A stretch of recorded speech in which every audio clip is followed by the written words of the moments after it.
বছৰৰ প্ৰায় ৭-৮ মাহ পানীৰ তলত বুৰ গৈ থকা এটি পকী পথ। ৬খন গাঁৱৰ মাজৰ একমাত্ৰ সংযোগী এই পথটোৰে যাতায়াত কৰা প্ৰতিগৰাকী ব্যক্তিয়ে জমৰ যাতনা ভুগিব লগা হৈছে।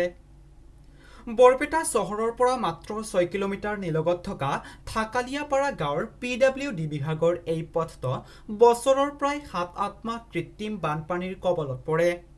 কিয়নো পকী পথটোৰ দুয়োপাৰে কিছুমান ব্যক্তিয়ে বৃহৎ পুখুৰী খুন্দাই পানী ওলোৱা ৰাস্তা বন্ধ কৰি দিছে। তাৰোপৰি চৰকাৰীভাৱে দিয়া কেনেলো বন্ধ কৰাৰ বাবে কোনো ফালৰ পৰা পানী ওলাই যাব নোৱাৰে। ফলত মাহকে মাহ বৰষুণৰ পানী জমা হৈ থাকে এই পথটোত। পথটোৰে স্কুল কলেজৰ ছাত্ৰ ছাত্ৰীৰ লগতে স্থানীয় ৰাইজে নিতৌ পুৱা গধূলি বিভিন্ন সময়ত যাতায়াত কৰিব লাগে। এই ক্ষেত্ৰত প্ৰশাসনৰ লগতে স্থানীয় বিধায়ক আব্দুল ৰহিম আহমেদক ৰাইজে বাৰম্বাৰ এই সমস্যাৰ সমাধান বিচাৰি দাবী জনাই আহিছে যদিও এতিয়ালৈকে কোনো গুৰুত্ব নিদিয়াৰ অভিযোগ উত্থাপন কৰিছে সৰ্বসাধাৰণ ৰাইজে। আনহাতে বিধায়ক আব্দুল ৰহিম আহমেদে এবাৰো পথটোৰ এই সমস্যা প্ৰত্যক্ষ কৰি অহা নাই বুলি সংবাদ মাধ্যমৰ আগত নিজৰ ক্ষোভ উজাৰিছে স্থানীয় ৰাইজে। বৰপেটাৰ পৰা ৰাজু কুমাৰ দাসৰ ৰিপৰ্ট, বিজনেছ 24।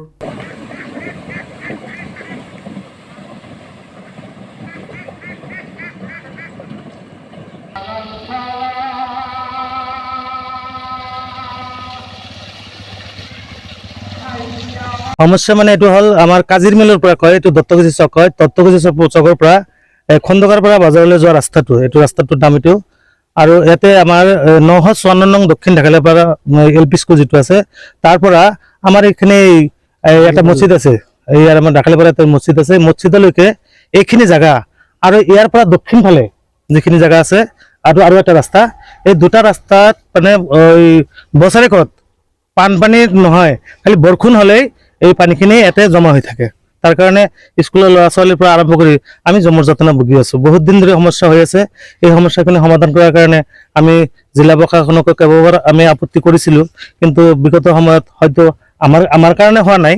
কাৰণ এই সমস্যাখিনি হ'ল বিশেষকৈ আমাৰ যিখিনি ৰাস্তাৰ কাষত পুখুৰী বন্ধা হৈছে, ৰাস্তাৰ যিখিনি মাটি সেইখিনি মাটি এৰি থৈ যদি পুখুৰী বান্ধিলাক হয় তেনেহ'লে নিশ্চয় আমাৰ এই সমস্যা নহ'লে হয়। আৰু এইখিনি জেগা যে ৰাস্তাখিনিও যেতিয়া বনাইছে তেতিয়াও এইখিনি জেগা দোৱা কৰি বনাইছে, মাটি কম পেলাইছে, যাৰ কাৰণে ৰাস্তাখিনি একেবাৰে মানে দ হৈ আছে। আৰু সিফালৰ পৰা পানী আহি পেলাই দুয়োফালৰ পৰা পানী আহি পেলাই জমা হৈ থাকে ইয়াতে।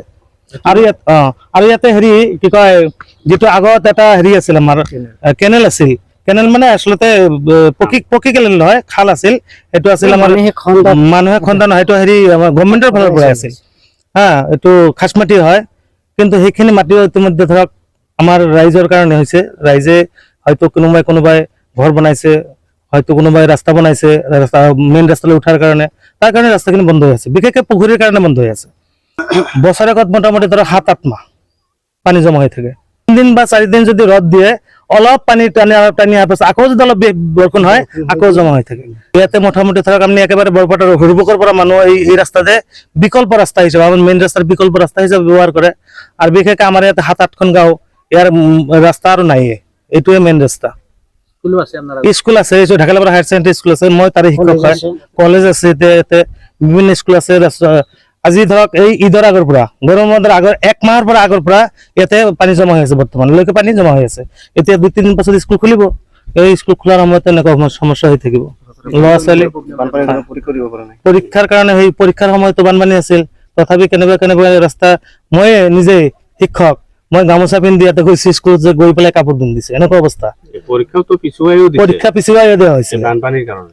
ছাত্ৰ ছাত্ৰীসকলে বিপদজনকভাৱে অহা যোৱা কৰে, মানে আকৌ পানী ৰাস্তাৰ ওপৰতে যেতিয়া বাগৰি যায় তেতিয়াতো ৰাস্তাৰ সেই সৰু ল'ৰা ছোৱালী যাবই নোৱাৰে, মানে হুতত লৈ যাব, এনেকুৱা অৱস্থা হয়। গৰু ছাগলী এইবিলাকৰ সমস্যা, আমাৰ মানুহৰ সমস্যা, আমাৰ ইয়াতে বিশেষকৈ মাছৰ খেতি কৰে, পোনা মাছৰ খেতি কৰে, এইবিলাকৰ যাতায়াতৰ অৱস্থা, মানে সম্পূৰ্ণ আমাৰ মানুহখিনি একেবাৰে জমৰ যাতনা ভুগি আছে।